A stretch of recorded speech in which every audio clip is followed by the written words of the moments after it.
nouvelle séquence s'ouvre avec deux nouveaux intervenants. Bonjour Marie Lichtenberg. Bonjour. Fondatrice et CEO de la marque Marie Lichtenberg, du même nom. Absolument. Marque de joaillerie. On est bon? Ouais, on est bon. Et bonjour Alexandre Benamran. Bonjour, cofondateur de Patika. Marie, comment et... Ah si.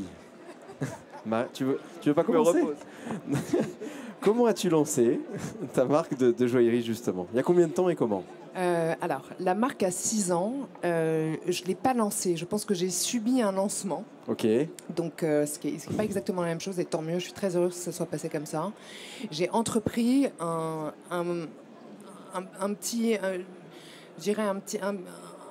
quelque chose de personnel, voilà, très personnel à l'époque. Et le truc s'est transformé en de l'entrepreneuriat.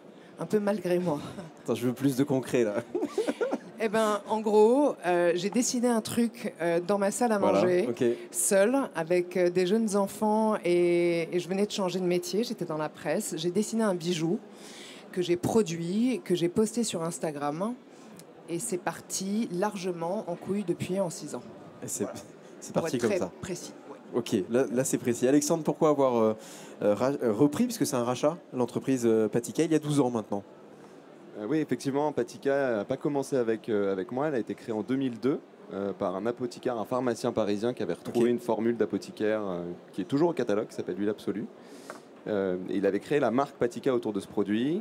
La marque a ensuite vivoté une dizaine d'années sans vraiment décoller. Et nous, on l'a reprise en 2013 avec pour objectif de proposer des soins certifiés bio, techniques, technologiques, efficaces, enfin une cosmétique sans compromis, à la fois sur les engagements environnementaux de par la certification bio de la marque qu'on a conservée jusqu'à présent, mais aussi au plus haut standard de qualité en termes de qualité de la formule, qualité des textures, des parfums, efficacité des produits, notamment des produits anti-âge.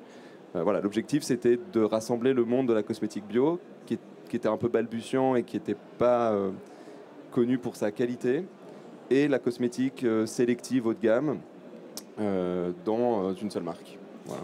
Un vrai virage à entreprendre après avoir repris la structure. Oui, tout à fait. On a refait la quasi-totalité des formules, on a revu le modèle de distribution, enfin, il y a eu beaucoup de travail sur la marque au moment où on a repris, effectivement.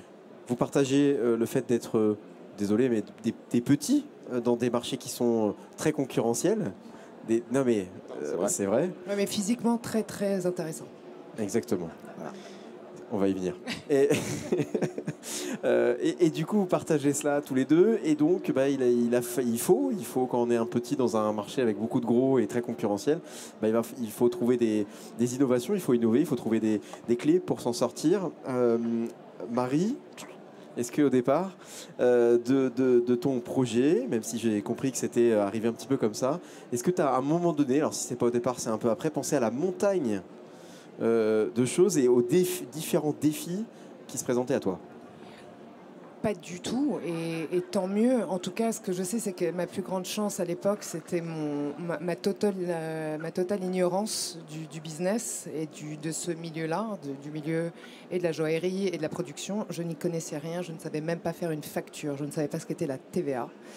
Comment tu as appris alors? Par la force des choses, j'ai appris tous les jours et je me suis entourée, surtout de gens, dont Antoine qui est parmi nous, de gens assez exceptionnels qui ont vu et perçu un potentiel chez moi de folie probablement, mais aussi une grande envie de bâtir quelque chose, parce que quand les opportunités arrivent, et les choses sont arrivées très très vite pour nous, c'est vrai que voilà. On peut emporter très très vite une équipe et créer quelque chose de très singulier. Et voilà, et donc notre agilité et l'ignorance a fait qu'on y est allé quand même. Et aujourd'hui, dans le fonctionnement, ça te va bien d'avoir finalement d'être bien entouré, de pouvoir peut-être déléguer certaines missions et tâches opérationnelles ou peut-être un peu stratégiques, et en tout cas toi de garder la stratégie globale et peut-être la partie créative aussi. C'est essentiel, en tout cas dans mon métier. Si je devais m'occuper du fonctionnement de la boîte tous les jours, etc., j'aurais pas la tête à la création. Je pense que je suis faite pour la création et et que je suis accompagnée de gens qui sont extrêmement forts dans l'organisationnel, dans le day-to-day d'un business que j'aurais été incapable, moi, de gérer. Je pense que je suis bonne sur des visions, mais je suis moins bonne sur l'orga, ça c'est certain. Juste pour que je comprenne, parce que je ne connais pas ton métier, créer un bijou, ça passe par quelles étapes, par quelle phase? Ça va passer par mon cerveau, par exemple, Oui. chez nous. Et après, ça part par on va passer par tout un système de fabrication. Alors, on travaille avec des grands artisans. On travaille en Italie la plupart du temps. Et on se rapproche d'ateliers très confidentiels et très forts. Donc, on passe par la main d'une dizaine de différents ateliers selon les skills et les appétences de chacun. Et ça passe comme ça. C'est toujours une discussion entre nous et les ateliers jusqu'à ce qu'on ait, parfois au bout d'un an, le bijou en question. Alexandre, est-ce que toi, même question que j'ai posée tout à l'heure à Marie, est-ce qu'il y avait, quand tu as repris la structure Patika, est-ce que tu t'es imaginé tous les défis qui allaient arriver face à toi à ce moment-là? Alors non, évidemment, je pense qu'il y a toujours un peu une dose d'inconscience dans un projet entrepreneurial. On n'imaginait pas une seconde que ce serait aussi complexe. Ce qu'on aime à dire souvent, c'est que malgré notre petite taille, on a dû recréer tous les métiers d'un petit L'Oréal. On doit avoir du marketing développement, on a de la R&D pour le développement des formules, on a du marketing opérationnel, une équipe supply chain pour la fabrication et la mise en marché des produits, une force de vente internalisée. Enfin, à notre taille, on a dû recréer tous ces services. Et donc, c'est une chaîne interdépendante qui doit fonctionner en harmonie pour que les produits arrivent au bon moment dans les rayons et soient vendus par nos animatrices à la bonne cliente en fonction de son besoin. Et si y a la moindre petit grain de sable dans ce maillon, ça ne marche plus. Vous pouvez avoir les meilleures formules, les plus beaux produits, s'ils n'arrivent pas à temps dans les rayons, ça ne marche pas. Et de la même façon, si ils sont dans les rayons mais que vous n'avez pas l'animatrice ou vous n'avez pas formé le point de vente sur le discours, ils ne vont pas se vendre. Voilà. Donc c'était ça vraiment la complexité qu'on n'avait pas envisagée et qu'on a dû intégrer et gérer en fait. Et les habitudes des consommateurs, puisqu'en fait finalement qu'un consommateur aille te voir ou aille voir L'Oréal, il veut retrouver ces habitudes-là. Oui, alors les consommateurs, ils sont quand même appétents à la nouveauté. C'est un marché qui est beaucoup drivé par la nouveauté, par l'innovation. Donc on lance régulièrement des nouveaux produits, mais comme le font tous nos concurrents. Donc c'est aussi ça l'enjeu, c'est d'exister dans ce marché où il y a beaucoup de gens avec des moyens beaucoup plus importants qui lancent des produits, qui ont des moyens de communication beaucoup plus importants que les nôtres. Donc il faut arriver à trouver des méthodes, des moyens ou des produits ou des techniques pour arriver à exister dans cet environnement. Justement, comment tu fais pour démarquer? Alors, nous, on met beaucoup l'accent sur l'investissement dans les formules. On a intégré très tôt, très en amont dans la vie de la marque, en tout cas à notre taille d'entreprise, un laboratoire R&D en interne. Donc aujourd'hui, on formule la totalité de nos produits en interne, ce qui nous donne beaucoup d'agilité et de réactivité dans le rythme de lancement des produits, ce qui nous permet également d'intégrer des innovations technologiques dans nos formules. On a maintenant 2 brevets et on est en train d'en développer un 3e. Donc ça, c'est un premier élément. Juste un chiffre, on investit 6% de notre chiffre d'affaires en R&D chaque année. C'est ce qui est peu en valeur absolue par rapport à nos grands concurrents, mais en proportion, c'est assez important. Et donc c'est comme ça, notamment, qu'on arrive à se démarquer. Marie, de ton côté, comment finalement tu as réussi à te démarquer? Je sais que dès le début, et tu me l'as raconté, il y a une tradition un peu dans ton métier, enfin une tradition, c'est le confier, c'est ça? C'est-à-dire que quand on crée un bijou et qu'on veut effectivement démarrer, se lancer, et, en fait on vient le confier en espérant qu'il soit vendu et effectivement toucher quelque chose derrière. Toi, c'est quelque chose, je vois et je commence à comprendre ta personnalité. Toi, tu as dit ça m'intéresse pas. J'ai une question, juste la musique derrière, c'est pour nous? Non, c'est pas pour nous. Okay, d'accord. Non, enfin tu peux. Ok, très bien. Ça t'accompagne? Oui, ça m'accompagne. Alors, c'est une règle. Enfin, c'est pas une règle, mais ça existe vraiment dans la vente de la joaillerie. C'est que les créateurs vont déposer gracieusement leur création aux distributeurs. Et alors, j'ai toujours trouvé ça complètement fou. Et je pars du principe, c'est un métier qui coûte énormément d'argent et pour continuer à créer, il faut en gagner beaucoup, beaucoup, beaucoup. Donc ça a été une condition sine qua non dans nos débuts, c'est de vendre nos bijoux et nos collections de façon ferme. Donc d'avoir de l'argent immédiatement à la commande et à la livraison. Et alors comment vous financez comment tu finances?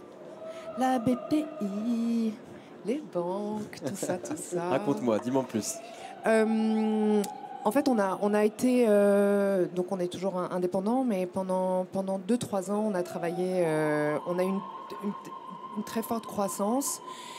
Et à un moment, on s'est tourné vers des gens compétents. On n'avait pas du tout envie de faire rentrer quelqu'un chez nous parce qu'on est très heureux. Au bureau, on est agile et on fait les choses à notre manière, ce qui nous rend... Moi, c'est une deuxième vie pour moi, donc ça me rend très heureuse aussi de travailler comme ça. Et on a... Écoutez... C'est beau. Magnifique, ouais, c'est très beau. Ça accompagne bien ton discours. Et on a trouvé à la BPI, en fait, des personnes qui étaient prêtes à nous accompagner malgré notre façon un tout petit peu, je dirais, chelou de voir ce business-là. On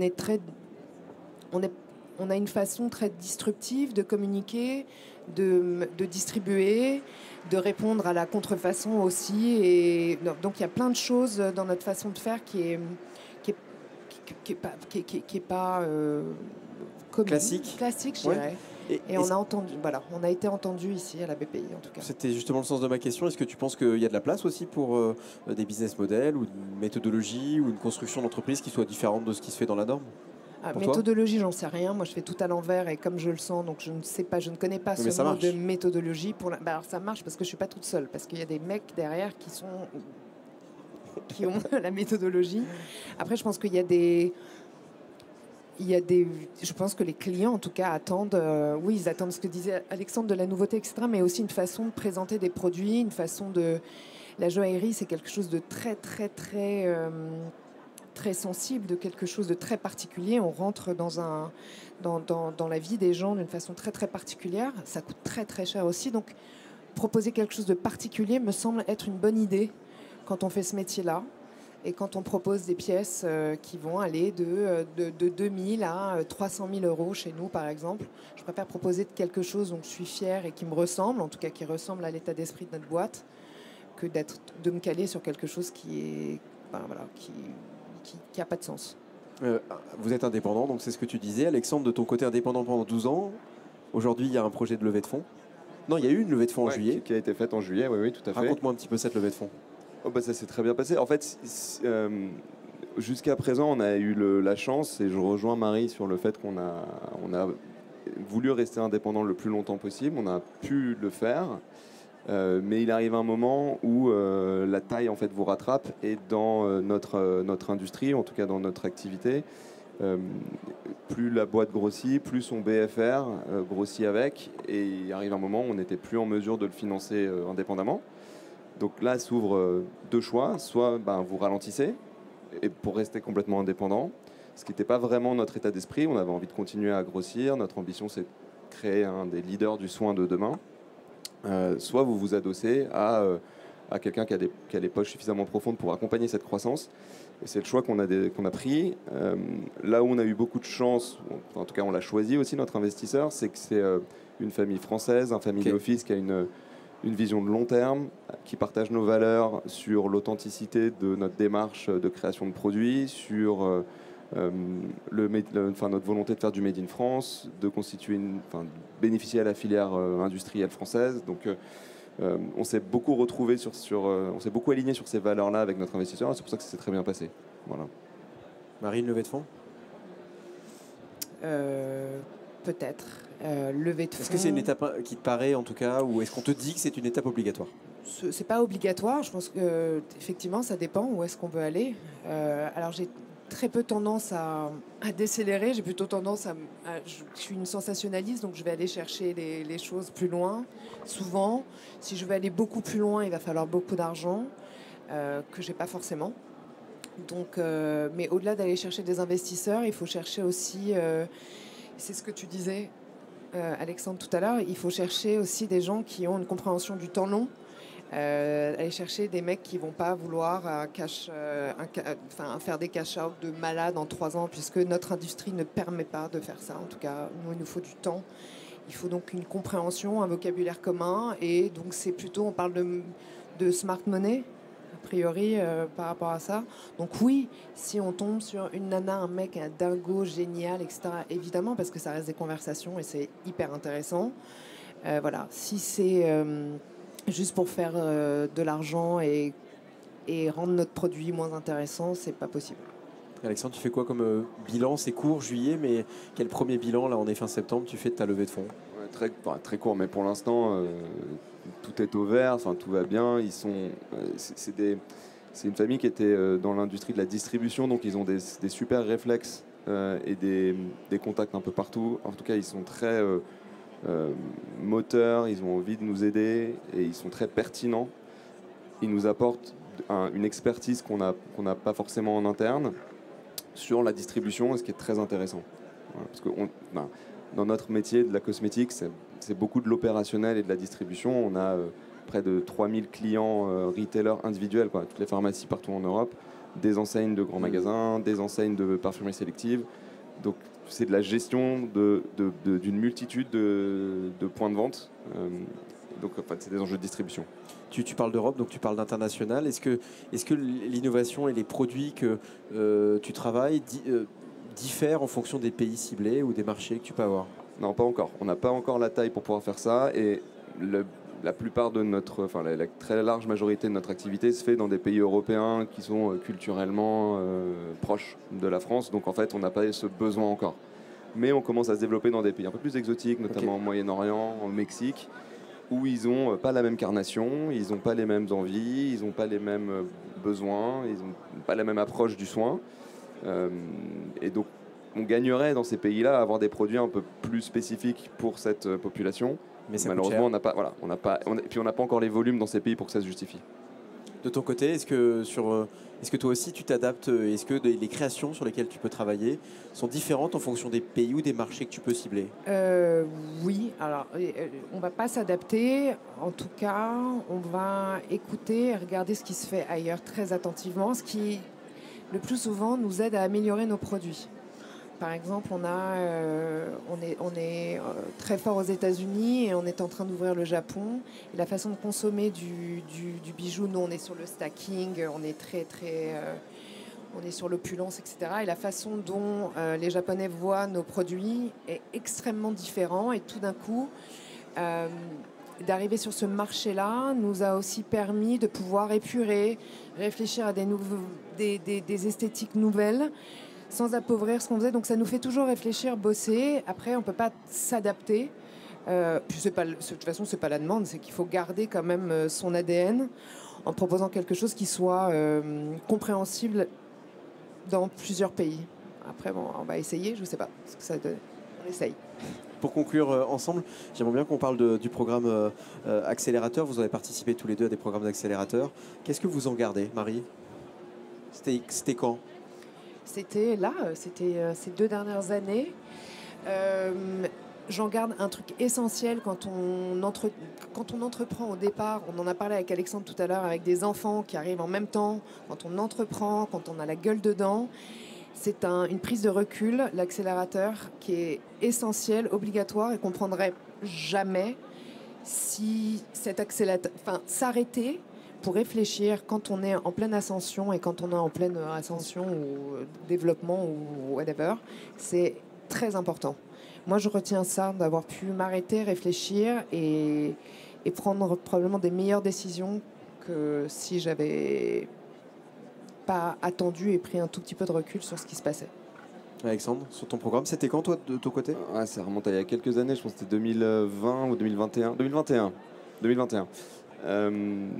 Moi, je suis 100% d'accord avec Marie sur le fait de prendre du recul. C'est une respiration qui est essentielle quand on entreprend. Je retiens un autre truc et je rends hommage à Maxime qui est là dans l'assistance, qui nous a accompagnés. C'est le programme de conseil qui va avec les accélérateurs, oui, qui a été ultra pertinent, très appliqué à nos problématiques, qui nous a apporté des vraies réponses, un vrai diagnostic sur un sujet très précis au sein de la boîte à ce moment-là, qui était des enjeux de IT, enfin un truc vraiment très concret, très précis, très opérationnel, et avec des recommandations et des mises en œuvre derrière qui nous a fait gagner beaucoup de temps. Voilà, donc ça c'était vraiment pertinent. Allez, une dernière pour moi, c'est la vérité, la thématique de BIC cette année. Marie, l'entrepreneuriat, la vérité, c'est comment? Ah, ça fait mal, mais ça fait du bien. Voilà. Alexandre? C'est tout. C'est essentiel. Nous, là, je le rapproche du terme d'authenticité que j'ai évoqué tout à l'heure. C'est vraiment quelque chose qu'on essaie d'infuser dans notre démarche de développement de produits et puis dans notre démarche d'entreprise en général, c'est d'être authentique, aligné avec nos valeurs. Et c'est ça pour nous l'enjeu de vérité. Merci beaucoup pour votre partage d'expérience tous les deux. Merci bonne à toi. continuation avec vos marques respectives. Merci Marie et Merci merci beaucoup. Alexandre. À très bientôt, bonne continuation. La suite pour nous, réussir en France et rayonner à l'international avec la success story d'Unistellar.